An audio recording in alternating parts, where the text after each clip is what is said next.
Hi, everybody, and welcome to our workshop on hand tools. I'm Mike, this is Richard, and together we're going to walk you through all the basic information that you need to know about basic hand tools. Real quick, let's start with an overview of what we're going to cover today. First of all, we're going to talk about choosing hand tools. There's a lot of them out there, and if you're new to DIY, or maybe you're in your first home and you don't really have a lot of hand tools, it's kind of difficult to know where to start. We're going to walk through how you choose them based on the differences in them and what they're used for. That will help you decide maybe where to start as you're putting together your first toolkit. We're also going to talk about some of the features in them, things to consider, because they are made to do specific things and they have different features that you might be familiar with or unfamiliar with. We're also going to talk about storing your tools, ways to organize them, and then we'll wrap up with some tool safety, safe ways to use the tools, in addition to some safety equipment in the way of tools. Excellent. So let's start off with the need to know basis on hand tools, right? What you really want to start off with is a small toolkit. At Home Depot, you can buy a pre-made DIY toolkit, right? Which is a lot easier for you to have. Or you can go and do one and build one yourself, depending on what your main projects are going to be happening in the next couple of weeks or months, however it is. Once you feel more comfortable with these tools, you can keep adding to them, right? And let's start with considerations. You're going to want to start with small tools first. What do I mean by this? For the most part, power tools tend to be a lot bigger, heavier. Hand tools tend to be a lot smaller. Now let's talk about that size again, right? Small tools. You're going to want to have tools that are correct for your size. You're not going to get a huge hammer if you're a small person or vice versa. You want tools that fit ergonomically, that they fit comfortable in your hands, and this way you can get a lot more work done and correctly. So what are we using these DIY tools for around the house? You're going to use them for hanging art, hanging pictures, building or installing shelving, repairing cracks or leaks in your house, or accessing things like switches and outlets, driving nails, making simple cuts right on drywall, or maybe cutting caulking on your baseboard because you need to remove it and repaint it. These are the type of things that you will be doing with your hand tools. When you're choosing your tool, you're going to have to look at other considerations as well. One is versatility. You're going to want a tool that has a multi-purpose, right? What does that mean? You ever seen those Swiss Army knives? They have a lot of different purposes in one thing. These are a great example of tools that you should have in your tool bag. Here's a quick example. They call these like the 14-in-1 tool. It basically, you can scrape, you can open, you can pry open something. Mike just told me the other day that this is a it's this one. This semi-circle feature is for when you have a roll, right? When you're painting, you scrape this along the roll, the roller, and it removes almost 90% of the paint. That way, you're saving paint and you're cleaning the roller at the same time. There's even a can opener. There's a can opener. It's got a little fitting here for a screwdriver, et cetera, et cetera. These are the type of versatilities that we are talking about. Warranty. Warranty is a little bit different depending on the tool. Some are 1 year, some are 5 years, some are lifetime warranties. Very important. Depending on the manufacturer, that is going to change. Comfort and sizing. We just spoke about this. You want something that fits well in your hand and is ergonomic. If something is too big in your hand, you might get injured. If it's too small, it might not do the job you need. So make sure you are sizing your tool to yourself and to the task that you are completing. Company reputation. This is really big, okay? Just like when you choose a car. You want a car that comes from a company that you know has a very good reputation. Tools will be the same thing. Homeowner versus contractor. This is a big topic, right? And Mike, can you chime in a little bit on that, on what's the difference between a homeowner hand tool and a contractor hand tool? Well, it sort of goes back to what I said earlier. You know, if you're a contractor and you're using a tool every day, all day, you're going to want a more robust tool, one that's built to do that sort of work on a regular basis. probably going to cost more, Yeah. but you're going to get the cost out of it, right? The use out of it because you're using it all the time. If you're a homeowner who plans to use it once or twice a year, you don't need that quality. You don't need that kind of, construction that's meant to take the wear and tear of everyday use. You just don't need that. So that's the difference. Contractors have tools that are made to be used all the time. Homeowner grade tools are meant to be used occasionally. With considerations out of the way, let's start with tools. The most basic tool that you see a lot in different houses, the hammer, all right? Let me show you an example of a hammer. This is a hammer. Richard, I disagree. That's not a hammer. This is a hammer. That's a hammer. So what Mike is holding is a sledgehammer. That is a hammer that is mainly used for demolition purposes, right? When you're remodeling something, a whole house, or breaking up concrete. In this case, we're going to be talking about more hammers that you're going to be using in a more DIY basis, right? Yep. So let's talk about the hammer, and let's talk about the styles of hammers that exist. Let's start off with the rubber mallet, okay? So here's an example of the rubber mallet. The rubber mallet is basically a hammer, but as you see, the head of the hammer is soft. It's made out of rubber. It's that purpose because you might be hitting something that you don't want to damage, and the rubber is going to help you with that. Have you ever seen those PVC fences? They're actually put in place with a rubber hammer. So what else have we got, Mike? Next up, we have a dead blow mallet, and the difference there is these are meant, this kind of looks like the hammer that I just showed you, but the difference is this is a much firmer, harder material. It is rubber, but it's a lot more stiff, a lot more dense than the other mallet that I showed you. So you would use this for other things that maybe you need more impact and you're not as concerned about any kind of damage. So a similar hammer, but just a little bit different. So if you're drilling down or putting down a tent stake, right, that would be an example of where you would use a dead blow hammer instead of a rubber hammer, right? The next one we have is a framing hammer. This hammer tends to be a lot larger. The head will be a lot heavier. The reason why is because this is meant for heavy wood construction, specifically framing. So you're going to be using larger nails, which means you need more weight. This specific hammer, as you can see, it has a magnetic head that helps you hold the nail in place to start it, and then you continue by striking it with the head. That is a framing hammer. And the most typical type of hammer that you see throughout all houses is your claw hammer. Claw hammer, very much like the framing hammer, but just in a smaller size. The head is also not as large, okay? That is the difference. These are meant mainly for small nails, small tasks that don't need that much weight. These are much more comfortable to handle compared to the framing hammer. And real quick, so you understand the parts of a hammer, let's go back and kind of show you on this one. Yeah. So every hammer has a head. That's the part that you're going to strike the nail with, right? That's the heavier part. That's the reason a hammer is so useful. The weight is in the top, so it's going to help with the force that's needed. Correct. And it's going to take some of the work off you trying to put the nail in. It's really going to help you. Excellent. After the head, you're going to find the claw. The claw is mainly used to remove nails. That is the sole purpose of the claw of the hammer. After that, you're going to have the shaft of the hammer. The shaft of the hammer can be made of different materials. It can be metal. It can be wood. It can be fiberglass. Depending on the hammer and the task it's made for, this material will change. Quick, Richard, you'll notice on this one, it is shaped a bit. This is more ergonomic. Correct. And there's some ridges in here which help you hold on to it for grip.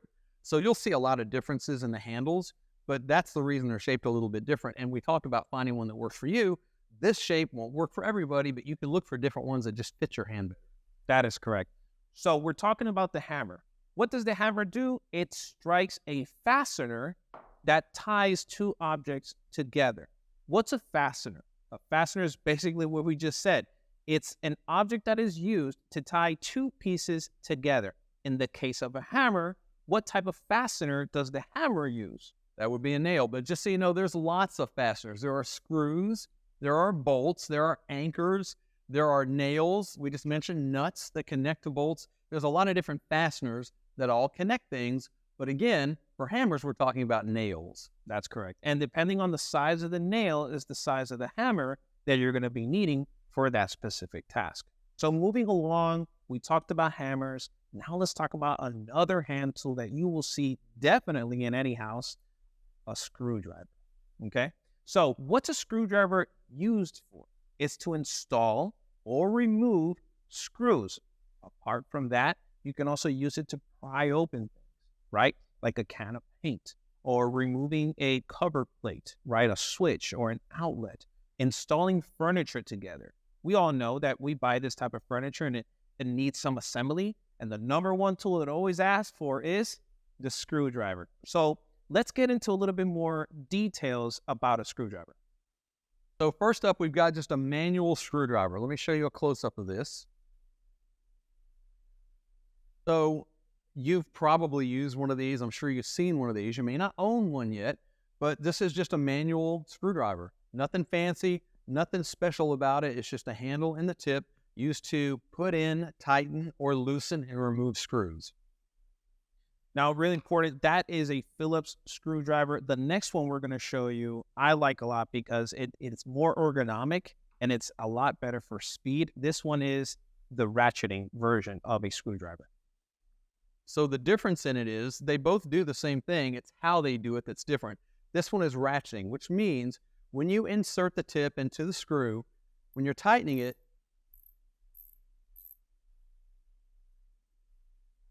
see how that's kind of ratcheting around and tightening?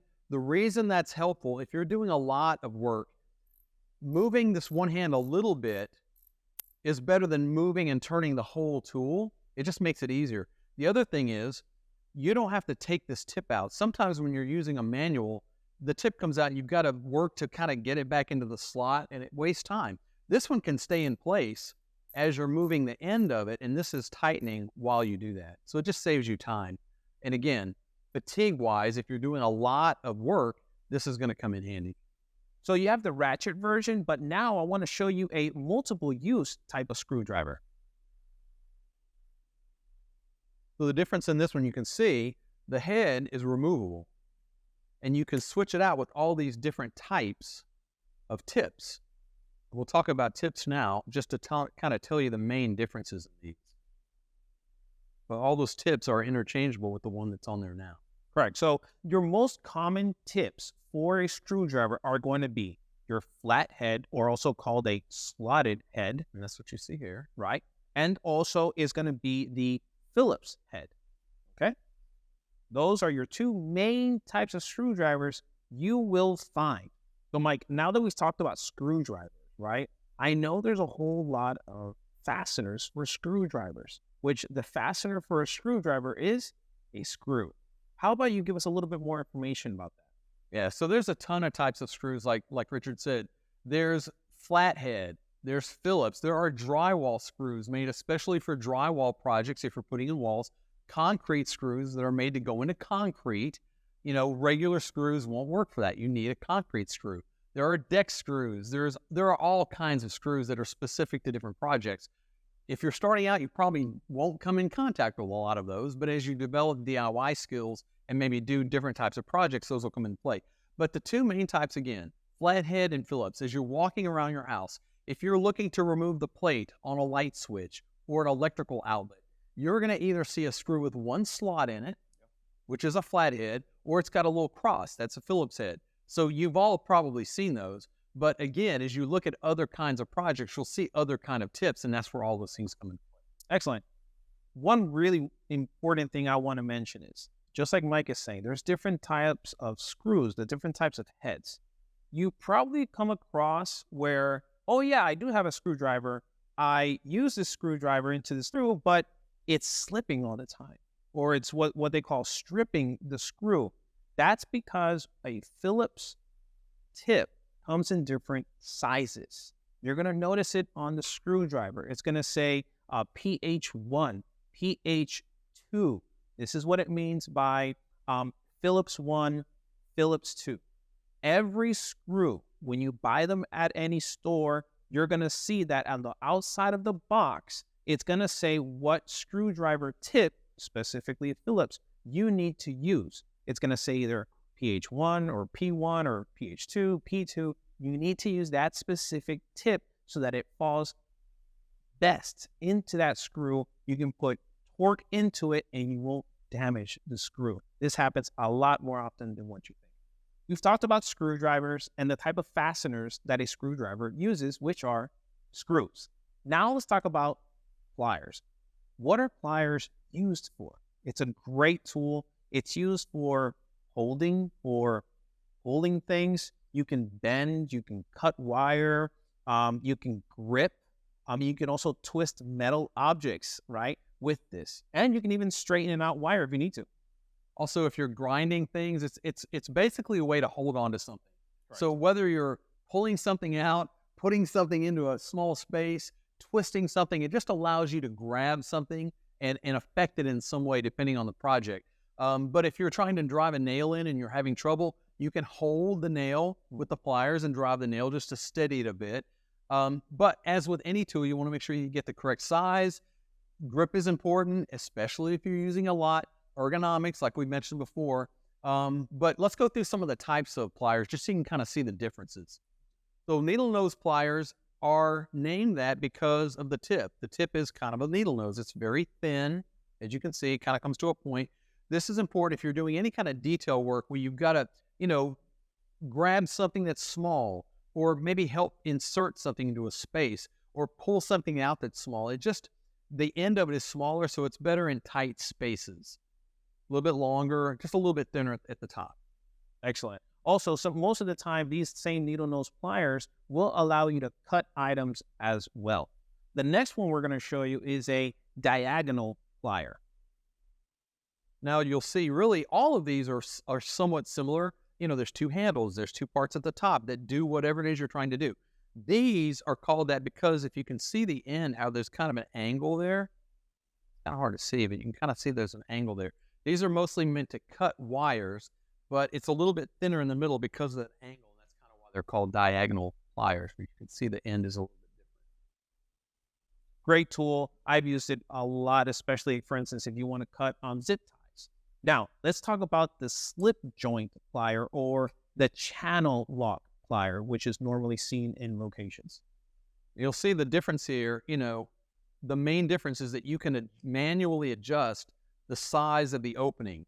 So depending on what you're working on, you may need a bigger opening to grab something larger, obviously, or something smaller. This avoids you having to have 4 or 5 different sets of pliers to do something. If you're working on something where you need some variety, this one tool allows you to do that.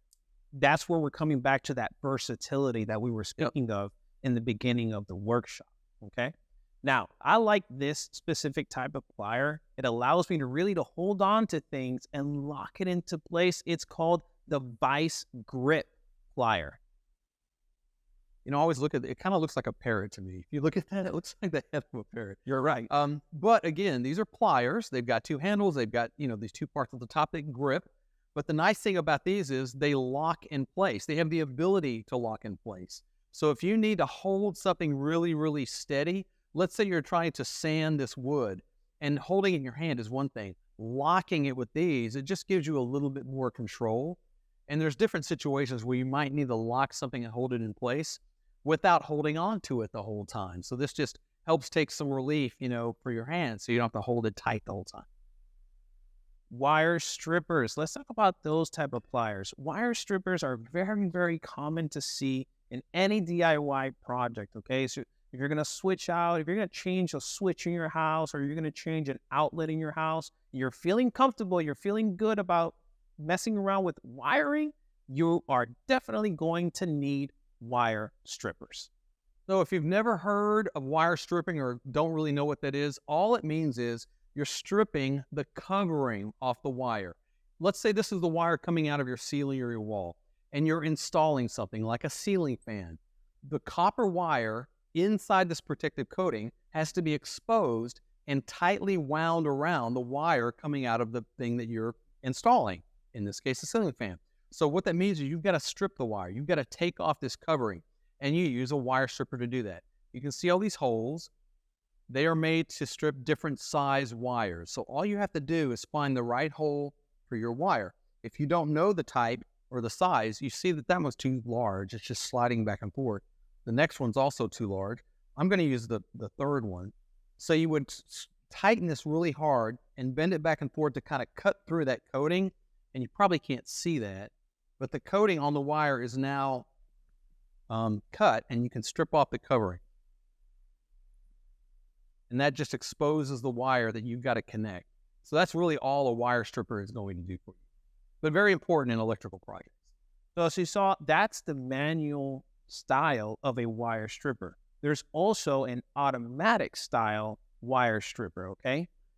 You might not have the hand strength to pull apart the wire or strip the wire. This tool will allow you to do it with minimal effort. Align it to the correct gauge. You just use the tool and look how easy it strips away the sheath that covers the wire. We've discussed wire strippers.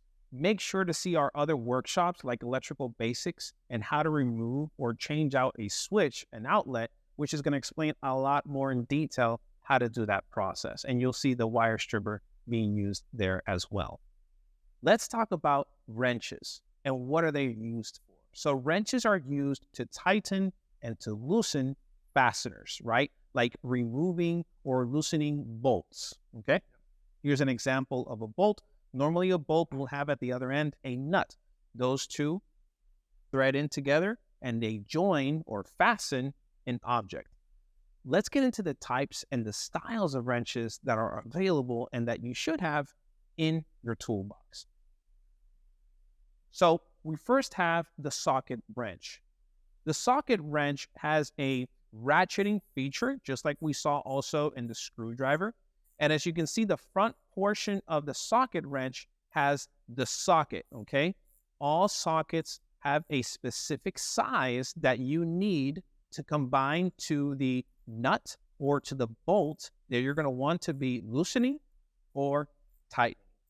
The next type of wrench we have is the box wrench. The box wrench is like a socket wrench, but the difference is it has an open face, or as you can see the other side, that it's like a circle. That one goes on top of the fastener. So imagine having the bolt, and the bolt, you're going to use that circle end of it. It's going to be on top of the bolt so that you can be able to torque it down. With this type of tool, you really do get more torque because it's a longer type of wrench. The longer the wrench, the more torque you can put into that bolt. And after that, we have the hex key, or as commonly known as the Allen wrench. The Allen wrench, as you can see, it has a hexagonal type of key, and the same thing goes here. It's meant to install fasteners, but these fasteners obviously need to have a hexagonal type of head for you to be able to use this tool. Moving along, now we have the adjustable wrench. Just like we were saying, it's an open face wrench. The only difference here is that it's adjustable. Again, versatility. I don't need 5 or 6 or a whole kit of box wrenches. I can buy a adjustable wrench, and it's going to serve me for all of those types of sizes of bolts or nuts that you need to install or loosen or tighten. Before we move on to other tools like levels, let's talk about those sockets. What's really important here, again, they are dependent on the size of the bolt is the size of the socket head that you need to use, okay? You can buy kits like these that have all types of sizes. You have metric and imperial. Metric, they're going to be measured in millimeters. So you're going to see on the side of the socket, it's going to say 12 millimeters, 18 millimeters. The imperial is going to be measured in inches and in fractions. So depending on what you buy, maybe that furniture, the owner's manual is going to say you're going to need a socket wrench with a 11/16 socket. That's an imperial measurement. Or it's going to say, hey, you need an 18 millimeter socket. That's the metric.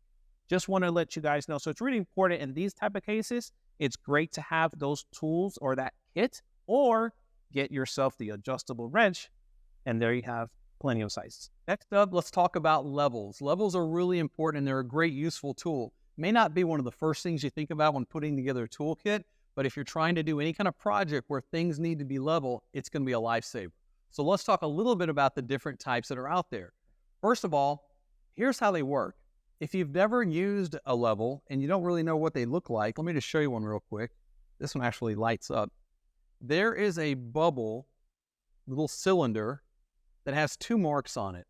If the bubble is in the center of those two lines, then you know that it's level. And of course, it would be sitting on something like this, but I'm just holding it like this to show you.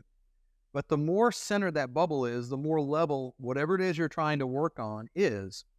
If it's off or on one of those lines, that tells you that it's not level.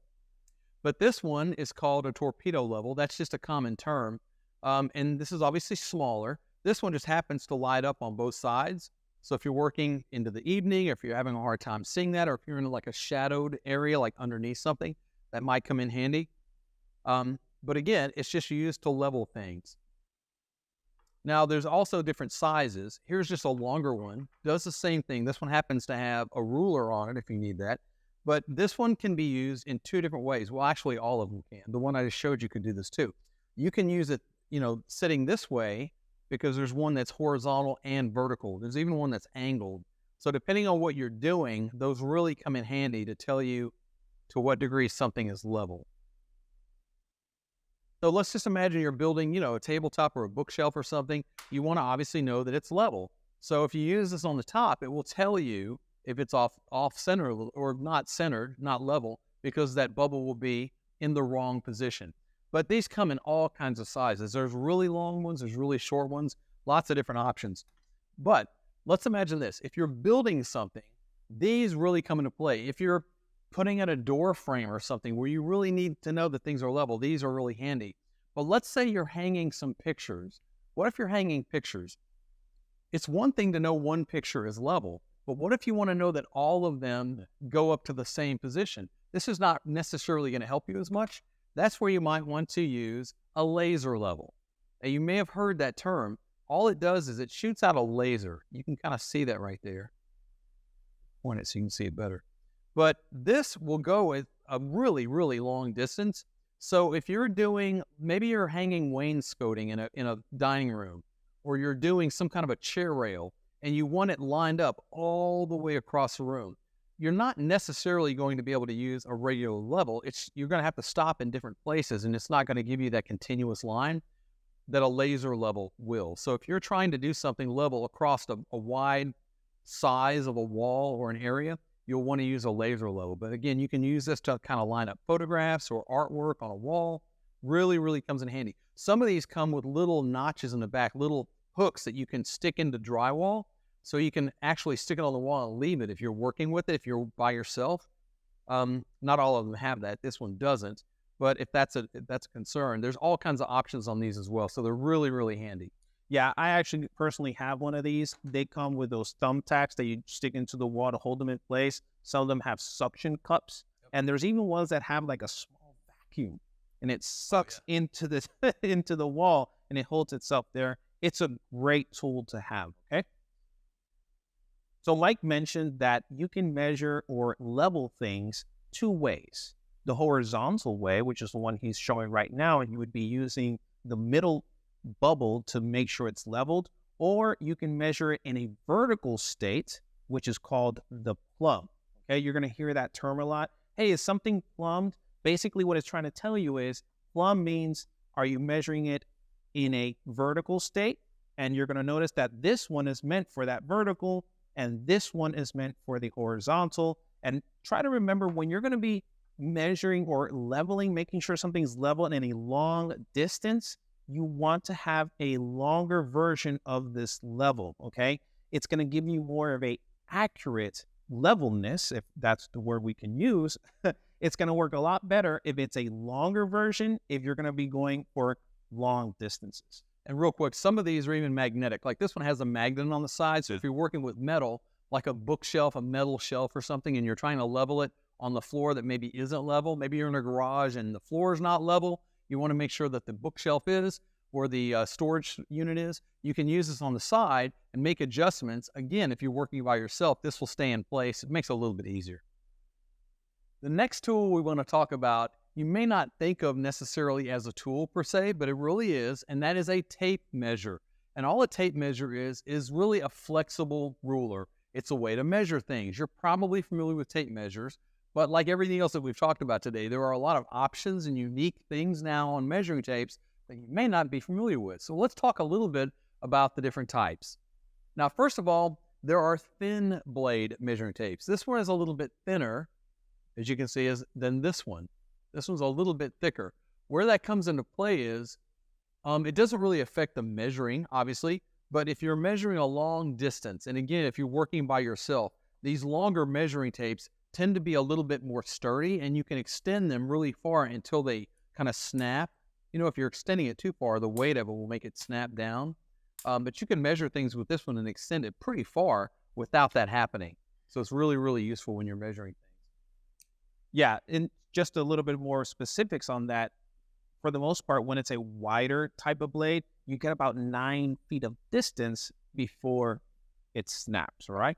And there are specialty ones out there that go even further, but that's a good average. Exactly. And we also have laser measuring, right? So there's little controllers that throw out a laser, just like we showed the one that has the laser level. The level, yeah. But this one shows feet and inches or centimeters or sometimes even millimeters. And they're pretty accurate. When they first came out, they were accurate, but they've gotten even more accurate. And sometimes phones now, I think there are apps that you can use. I don't have one, but on phones, there are apps now that do the same thing. Yeah. So for reference, if you're going to go into a little bit more of a exact measurement for like carpentry, you're better off using a measuring tape. If you're just taking a measure for reference for something, then you can use the laser, right? That's a good idea. And they come in a lot of different sizes. The ones that we've got, both of these are actually 25 feet. And that's a good average. Most people probably aren't going to need to measure something that long. So you certainly don't need to go any longer than that. But that's probably a good starting point if you're just purchasing one for the first time. Now that we talked about measuring tapes, let's look at the parts of a measuring tape.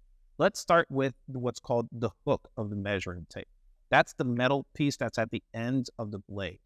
You're going to notice that this metal piece sometimes sort of moves around like Mike is showing. And you're going to say, is there something wrong with this measuring tape?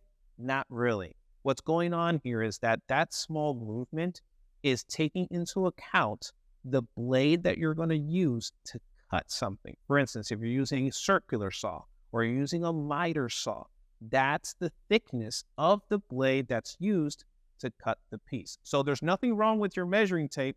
It's just part of it.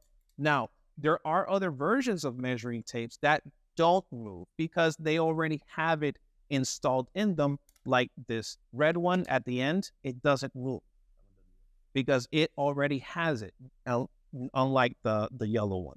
And you'll notice mainly what that hook is for if you're measuring something. And again, we keep referencing if you're by yourself, because a lot of times you will be, that simply just allows you to hook that on the end of whatever you're measuring and pull this across. So if you're measuring a really long distance you can't quite reach, that really comes in handy. That little tiny thing at the end really comes in handy. Excellent. And make sure if you can find one that's magnetic. Yep. It serves for a couple of reasons. One, like Mike is saying, if you're by yourself and you're measuring something that's metal, you can stick that tip to the metal and then pull, and you'll be able to measure being by yourself. Also, there are some tips and tricks that some carpenters or different contractors use this metal tip to grab things that are on the floor, like screws, etc., etc. So if you can get one that's magnetic, it's always a best option. I also want to show now the measuring band, right, or the tape. As you can see, this one that Mike is showing is your typical wide blade measuring tape. The other measuring tape that we have, I love this one because this is called a center scale measuring tape. What does this do? You're going to notice the inches, right? 1, 2, 3, 4, 5. But right below the number of the inch, let's say the number 7, right below the number 7, you ever wondered what's the half of 7? It's 3.5, right? So it says it for you automatically. So if you're measuring a wall, wherever it lands on, number 8, it's going to automatically tell you the half of 8 on the bottom. That is called a center scale measuring tape. I use this very frequently, especially when we get into the difficult ones that include fractions. It's very easy for me. One thing about it, if you're doing a simple number like 8, obviously half of 8 is 4, you know that. But if you're measuring a lot and you're running into a lot of fractions, it can be overwhelming. You're going to be doing a lot of math or talking into your phone and asking you what's half of whatever. That just makes it a lot easier. It's right there in front of you as you're measuring. You're going to be writing down these measurements probably anyway. If you need to know half of it, it's right there. It just makes it a lot easier. It's very convenient. Also, on the band, on the measuring band, you're going to see that there are symbols or numbers that are another color. So the number 16, for instance, you're going to see that it's either got a symbol or it's the color red. Why? The reason why the number 16 is a different color or a symbol is because every 16 inches, center to center, is where a stud is supposed to be located behind a drywall. And you're also going to notice at the 19-inch mark, you're going to notice a diamond, small diamond. That one, instead of as being for a stud, it's for the joists that you're going to find either on the floor or you're going to find up in the roof. Now, it's not always a diamond, and it isn't always necessarily a red number, but it will be indicated in some way on your tape measure. Yeah. Most times the number 16 is red. All the other numbers are black.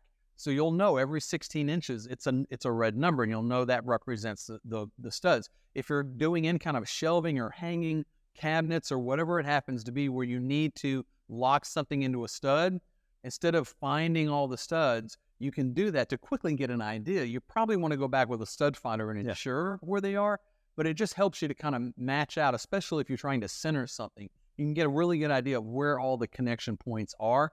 Same thing with the joist. Correct.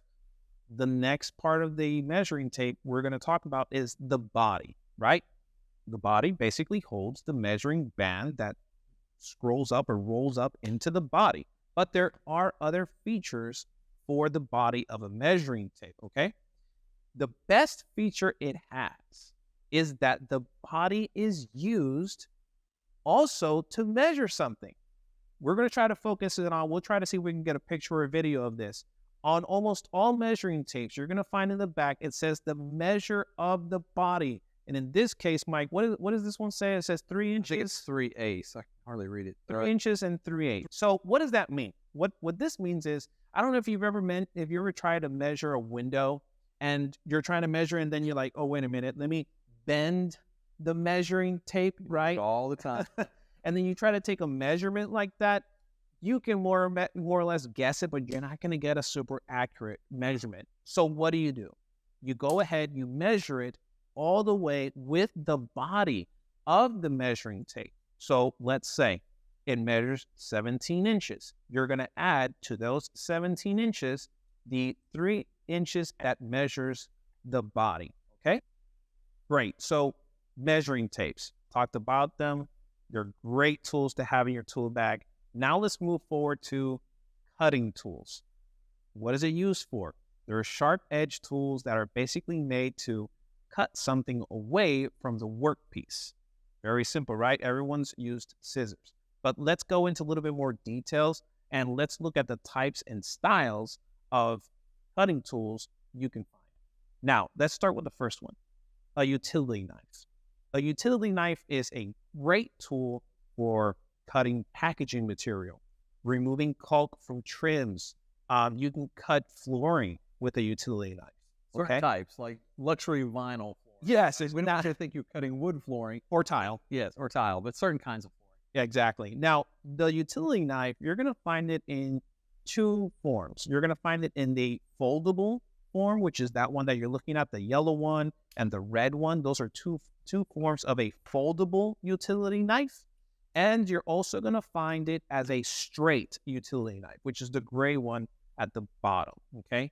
Now, all of these have that feature that they hide the blade. This is super important for safety. Whenever it is not being used, please hide the blade. So in this case, if you are to choose a utility knife, please look for one that has the ability to hide the blade, okay, for safety reasons. talking about safety.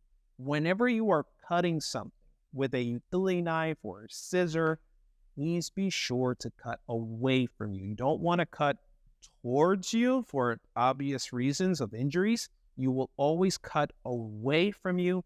This way, you will stay safe. And if you can, please wear gloves just in case. You always want in your tool bag as well a scissor or snips.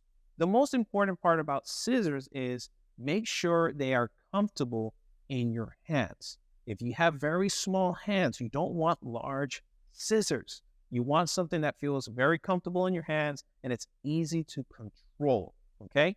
These scissors that Mike is holding, they're a little bit stronger. They're not really meant just to cut paper.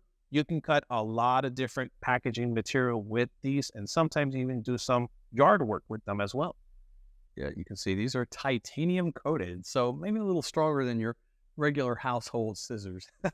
And again, just like Mike showed there, always look for tools that have safety mechanisms, right? Or locks, which help them not to stay with the sharp edges outwards where someone can get injured. Yeah, because, on a regular pair of scissors, when you close them, they tend to stay closed. But these are kind of spring-loaded, which kind of helps you when you're cutting a lot of stuff. It just helps. So they'll stay open if you just leave them. So that's why they have this little lock here that allows you to keep them closed, just a safety. So the last cutting tool we're going to talk about is the hand saw. This is a great tool for you to have to trim small pieces, trim some baseboard or other items. Now, you got to make sure that the blade that you're looking at right now is for a metal material or for a plastic material. If you are to cutting wood, you're probably going to have to change out the blade for a wood cutting blade. Next up, stud finders. Stud finders do exactly what the name suggests. They find studs. These things are so useful, but they've come a long way. When these first came out, I remember, I'm a little bit older, I remember when these were a new thing, but it was kind of a miracle idea that this thing's going to see through the wall and find a stud. But now there's so many innovations to them. They do a lot more than that, and they do it really, really effectively. Yeah, and I love this tool. I use it all the time at my house when I'm hanging things on the drywall or anything like that. So you're going to find two types of stud finders. There's going to be the edge stud finder, which is only going to locate the edges of a stud, or you have this one specifically will get you the edge and show you the center of a stud. So you got to remember, a stud is only it's a 1.5 inches thick, wide. Yeah, correct. So you got to make sure that if you find the two edges, you got to measure 1.5 inches and you got to get it in the middle. That's where it's mostly going to hold all that weight. If you have this type of stud finder, it's going to tell you where the middle or the center of the stud is. That's where you want to insert that screw for maximum holding capacity. Yeah, and regardless of which type you use, if you've got a normal one, if you've ever used one of these, you just squeeze or activate it. They're a little bit different. It depends on the one that you have. But usually you just squeeze it, and there's a button on the side. You run it along the wall. When it detects the edge of the stud, it's going to light up or beep. Again, they function a little bit differently. As you continue to slide it, it will stop beeping. The light will go off. Then it will reactivate when it finds the other side. If it's one of the ones that does not show you the center, you have to kind of guess. You can mark the sides of the studs. It's beeping because I put my finger behind it and detected my finger. But you can mark where the sides of the stud are and then just kind of gauge the center based on that. Not as accurate maybe as the ones that show you the exact center, but they're really, really useful because if you're trying to hang anything like pictures or any kind of shelving, anything that's got some weight to it, you want to make sure that it's really, really secure. And like you said, the middle of the stud is the best place to do that.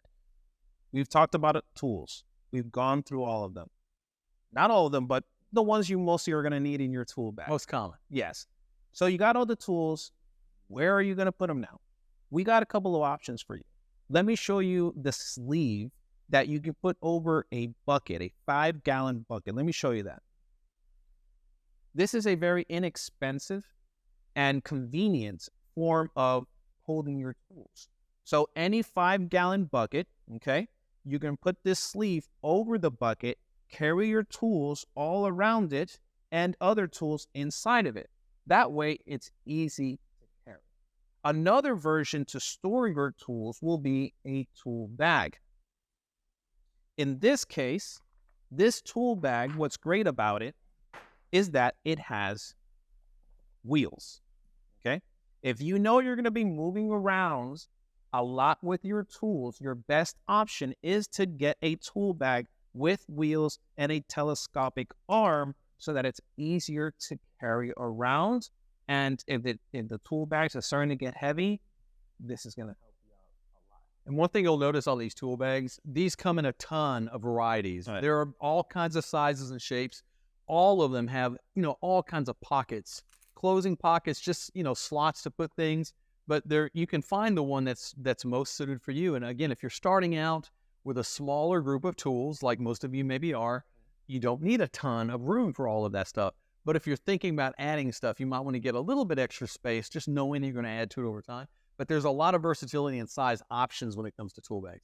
Now there's even options which we call box with wheels. Now these boxes actually stack on top of each other. You can get up to like 3 or 4 boxes full of tools, and they all lock with each other. And that way you can carry all sorts of tools with you to the job site or whatever you're going to be doing. And I think this even makes it a bit more organized, right? You can organize the boxes per what you're going to be doing. If you're going to do it with plumbing, that box is for plumbing tools. Electrical work, that box is for electrical work. What's nice about those systems, a lot of them come with or attached to different wall panels that you can put in your garage or your workspace or your workroom while they're movable, and you can stack them together and move them around the job site. When you get back, you can actually hang them on the wall. Some of them have doors that open on the side, so you can hang them on the wall, open them. Comes almost like a shelf unit at that point, but you can also remove it and take it around as a regular toolbox. So versatility is the key. Just look for something that's going to work for you depending on your needs and how you're using your tools. Great. Now let's talk about additional accessories that you should have in your toolbox. They're not necessarily tools. Let's call them accessories, but they are adjacent. tool adjacent. Thank you. So my number one thing to always have in any tool bag, I consider it the 8th wonder of the world. They are zip ties. They come in all different sizes, thicknesses, colors. These are great things to have in your toolbox to help you bond things together, maybe temporarily until you get a more permanent situation for it. Right. And in most cases, there's 2 types. There are zip ties that go together that lock permanently and they can't be undone. You have to cut them off. There are others that have a little lever that allows you to unhook it and reuse it. So just something to think about. 2 different options on zip ties. Tape. Not just any tape. Painter's tape. Versatile. Bunch of uses. If you need something stronger, duct tape. I've seen some DIY fixes with duct tape that you'd be very impressed with. But duct tape is an incredible thing to have in your toolbox. And finishing off with tapes, electrical tape, okay? So whenever you're dealing with wiring and there's exposed wire, the best thing you can do is unexpose it. You need to cover it. What are you going to cover it with? Electrical tape, okay? Yeah, if you're doing electrical work, you never want to use painter's tape, paper tape, duct tape, any other kind of tape except electrical tape. And you mentioned duct tape. Duct tapes are used as a fastener, and they shouldn't be. It's not a fastener. We talked about fasteners early. These are made to connect things. Duct tape can help, but it's not technically a fastener. So be careful where you use it.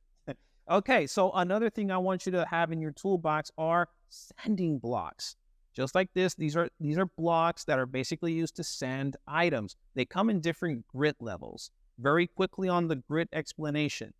The lower the number of the grit, right? Let's say an 80 or 100 is going to be a more rougher type of grit. The higher the grit is going to be a more fine grit. It's going to almost sort of polish the material that you're sanding. Real quick, spatulas. We talked a little bit about this. This is a multi-tool, but it's got kind of a spatula end to it. There are different ones. There are flexible ones, metal ones, plastic ones. These can be used for a variety of things. I've seen people use these when they're doing any kind of drywall work and they're trying to not only adhere the tape between the seam of 2 pieces of drywall, but when they're adding the drywall compound to kind of fill in that gap, this is a perfect tool for that. They're flexible sometimes. I've seen people use them when they're painting real quick and they don't have time, or maybe they don't have painter's tape. It just makes a nice, clean, sharp edge, depending on what you're trying to work on. If you're going to be working with drywall, I would suggest getting different size of spatulas. We have an excellent workshop on how to repair drywall, and you're going to see one of our co-workers. He mentions it. It's very important to have different sizes of these for the different types of jobs that you'll be doing. Now, we had mentioned earlier that we wanted to go over quickly some safety tips, and there are some when it comes to tools. First and foremost, you want to make sure that you carry them correctly.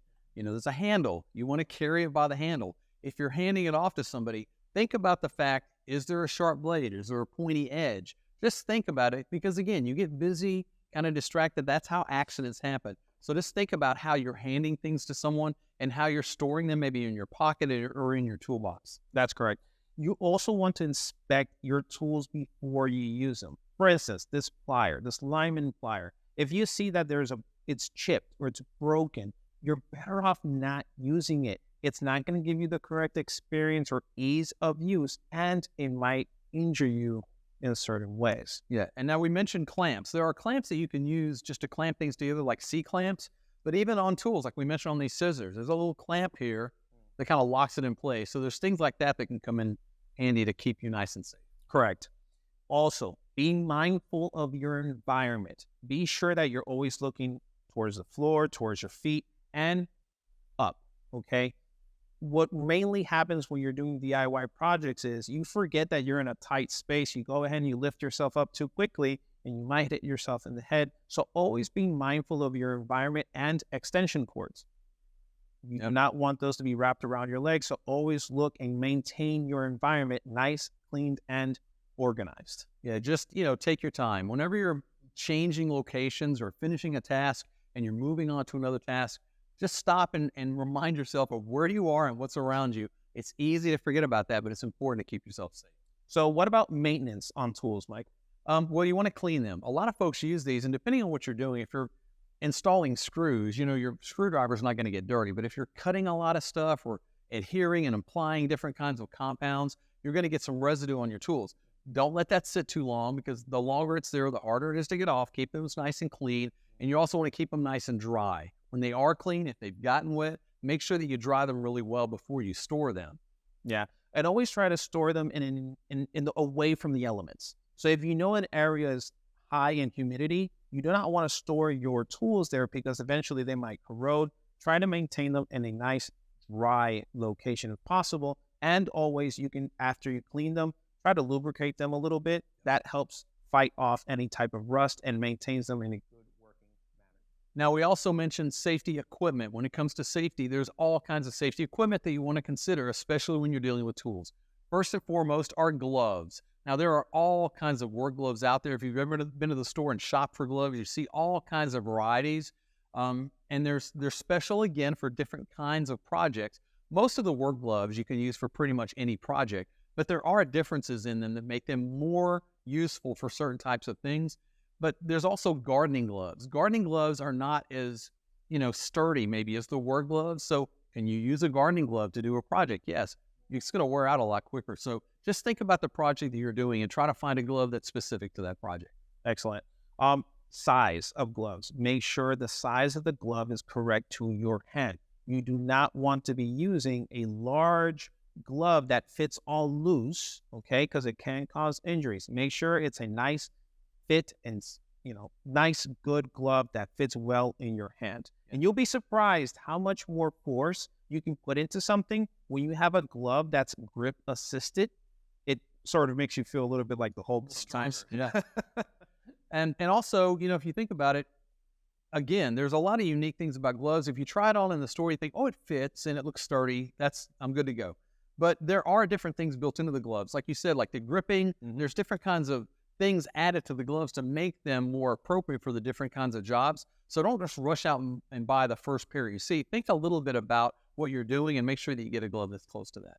Now, I want to talk about eyes, right? And the safety of your eyes when you're doing projects. You have two options here. You have your glasses, right? These are your safety glasses.